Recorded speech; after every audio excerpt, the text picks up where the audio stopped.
Bonjour, c'est Joël Bernard de moncoachdegolf.com. Bienvenue dans cette nouvelle vidéo dans laquelle on va parler de petits jeux et plus particulièrement du centrage de vos coups. En effet, quoi de plus frustrant que d'arriver par exemple sur un par 3 au bord du green à 10 mètres du drapeau et de faire une mauvaise approche, mal touché, rester trop court à 3 ou 4 mètres du drapeau, rater son putt et du coup faire 4, mettre 3 coups pour faire 10 mètres alors qu'on a mis un coup pour faire 150 mètres. Donc ça, je suppose que vous l'avez déjà vécu et je suppose aussi que vous mesurez à quel point l'efficacité autour des greens va avoir un impact sur votre score et votre plaisir de jouer. Donc pour ça, il faut arriver à résoudre le principal challenge que vous avez au petit jeu qui consiste à doser correctement vos coups. En effet, la plupart du temps, lorsqu'on a une approche de 8, 10, 12 mètres à réaliser, ce n'est pas vraiment la direction qui pose problème. C'est rare d'être 5 mètres à droite ou 5 mètres à gauche. Par contre, ce qui arrive le plus souvent, c'est de mal toucher sa balle, de la prendre un petit peu sur la pointe, un petit peu sur le talon, de la gratter, parfois de la toper, et du coup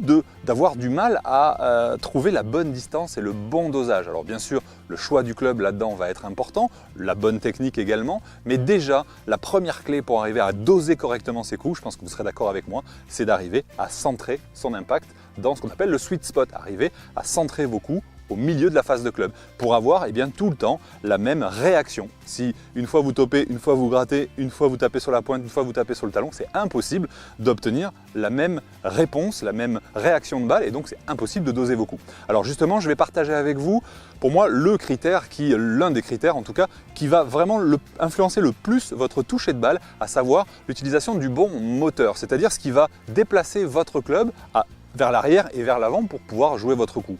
Le principe, c'est que, vous savez que si vous me suivez depuis un moment, que je suis vraiment passionné par le profil de coordination inné et la coordination naturelle, toutes les spécificités liées à votre coordination naturelle. Et parmi les préférences à l'intérieur d'un profil, il y a ce qu'on appelle le point mobile, c'est-à-dire le point à partir duquel votre corps pivote naturellement. Certaines personnes vont pivoter naturellement à partir des épaules et donc contrôler leur swing à partir du haut du corps. D'autres vont beaucoup plus tourner à partir des lombaires L4, L5, donc beaucoup plus à partir du bassin et donc contrôler leur swing à partir du bas du corps. Laissez-moi vous expliquer. Alors habituellement, pour définir clairement si vous avez un point mobile haut ou un point mobile bas, j'utilise des tests moteurs qui sont à l'intérieur de mes formations. D'ailleurs, restez bien jusqu'au bout de cette vidéo parce que j'ai une surprise pour vous à la fin. Mais là, on va le faire d'une autre façon. On va le faire en faisant tout simplement deux séries. Une en utilisant le mode point mobile haut et l'autre en utilisant le mode point mobile bas. Alors laissez-moi vous expliquer à quoi correspond le mode point mobile haut. Le point mobile haut consiste à utiliser un moteur qui va être au niveau du sternum, à partir des vertèbres des dorsales D8, D10. Donc vous allez bouger, votre moteur va se situer à cet endroit-là, pendant que le bas du corps, lui, le bassin et les genoux vont être assez stables. Je n'ai pas dit complètement figé, mais plutôt stable, plutôt immobile, pendant que voilà, la mobilité se situe au niveau des épaules. À partir de là, vous allez connecter vos bras et faire tourner votre sternum à droite et à gauche. Donc c'est parti par exemple pour cette première série.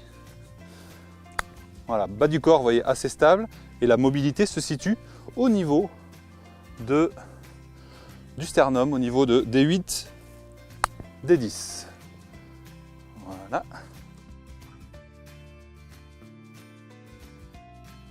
Une troisième, je connecte, ici je me place par rapport à ma balle, et bas du corps stable, haut du corps mobile. Voilà, donc une fois de plus, ne vous fiez pas forcément au résultat. Là, le résultat est très bon, mais je vous conseille plutôt de vous concentrer sur même si le résultat c'est important évidemment, sur le ressenti, puisqu'il y a une façon de faire qui vous correspond plus, à votre motricité, votre coordination naturelle. Pour moi, ça va être évidemment avec le mode point mobile bas. Donc là, je vais essayer de tourner à partir de L4, L5, c'est-à-dire que mon moteur va se situer plutôt au niveau de mon bassin, et par contre mon sternum, mon buste, vont rester stables. Donc l'action, le moteur va être donné par le bas, la stabilité va être donnée par le haut. On inverse en fait le processus. C'est parti. Donc bassin mobile et haut du corps stable. Voilà, pour moi, il n'y a pas photo. Le toucher de balle est nettement meilleur, le ressenti, la sensation l'est aussi. Donc dès la première balle, je sens que je suis sur un mode qui est nettement plus adapté à ma façon de bouger. Allez, ok, là c'est assez net aussi, même si par exemple le toucher était un petit peu moins sympa sur celle-là. Voilà. Voilà l'idée, c'est que je vous propose d'essayer ça. Point mobile haut, je reste stable en bas et je contrôle plus par le buste. Point mobile bas, je suis stable en haut et je contrôle par la rotation du bassin. Bien voilà, je vous propose de tester ça dès votre prochain entraînement ou même dès votre prochain parcours.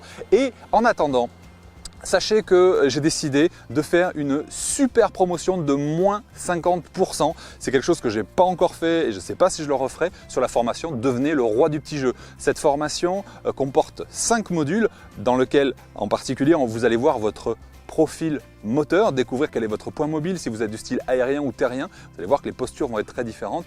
Je vais aborder la stratégie dans cette formation, comment choisir le club, comment choisir le coup, comment choisir la cible. Je vais vous expliquer tous les fondamentaux liés aux 4 coups principaux du jeu, à savoir le chipping, c'est-à-dire les approches roulées, les approches levées, les sorties de bunker et les approches longues. Vous savez, les coups entre 30, 50, 80, 90 mètres. Toutes ces approches où, eh bien, si on arrive à se mettre dans une zone proche du drapeau, on peut arriver à transformer le putt suivant. Donc, cette formation est très complète, hein. C'est pour moi la formation la plus complète que vous trouverez sur internet et elle est disponible actuellement pendant quelques jours seulement à un tarif de moins 50%.